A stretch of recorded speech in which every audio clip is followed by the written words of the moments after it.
With Peacemaker Season 2's recent conclusion, there's of course been a lot of discourse about it online, and I have to say that a lot of you kinda just need to chill.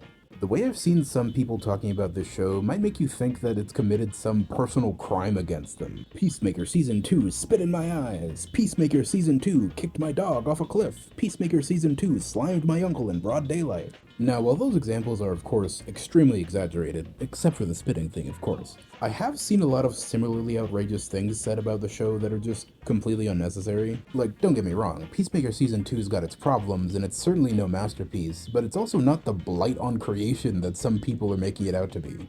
I mean, everywhere I turn, it's just, the DCU is cooked this, and it's so over that.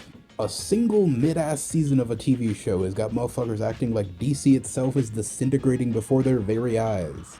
Yo, guys, it's me, Charlie. Hey, did that guy just turn into sand? Yeah, what was that? When in reality, things are just alright. Though some of its execution was a bit lackluster, that's not really a problem. Peacemaker Season 2 pretty much did exactly what it set out to do. Peacemaker and his friends for the most part completed their character arcs, becoming better or more confident people that are truer to the person that they want to be. And part of that is trying to make a good difference in the world instead of catering to other people's corrupted self-interests like they were doing at Argus. Which is why at the end of the show they founded Checkmate, an organization where they can do good and don't have to answer to anybody. And while yes, there is a scene after this one that kinda makes the show end on a cliffhanger, it's more of an epilogue than anything else.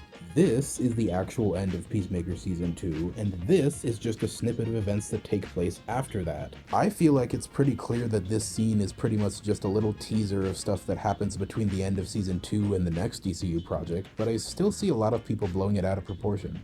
And by no means am I saying that you can't criticize Peacemaker, because it definitely did have some problems, the last episode especially. There are several plot holes and pacing issues all throughout the season, and in the last episode there are a couple scenes that kind of bog the story down. Namely the flashback scene with Harcourt and Chris, as well as the two concert scenes. All of these kinda just go on for too long. So while, yes, it is more than fair to have certain complaints and criticisms about the show, the narrative that it's a complete nothing burger that didn't lead up to or accomplish anything is just untrue.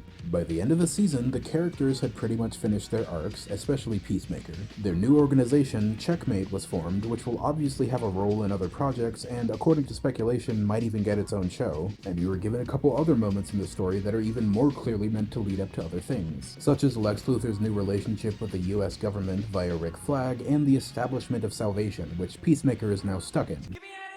Another complaint I've heard people give is that they were let down by the season because James Francis Gunn Jr. promised too much and then didn't deliver.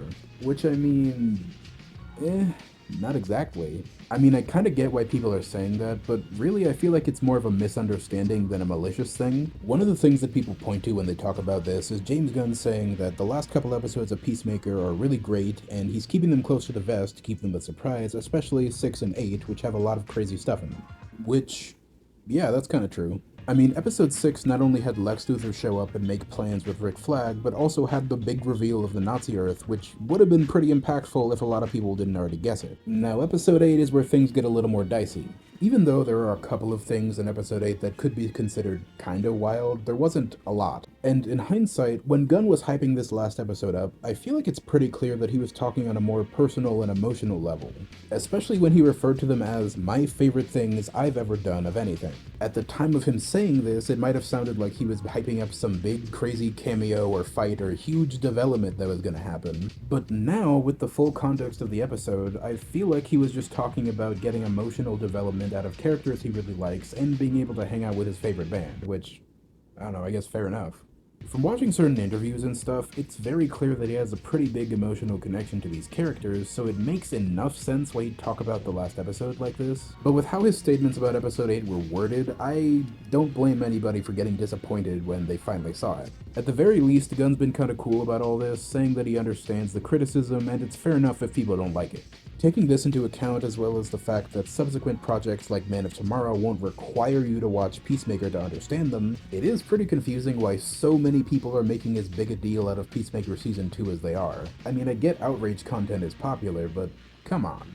In the end, besides introducing me to Foxy Shazam, Peacemaker Season 2 accomplished a fair amount during its runtime and even set up some stuff for other projects. Despite a bunch of issues, the show managed to turn out okay.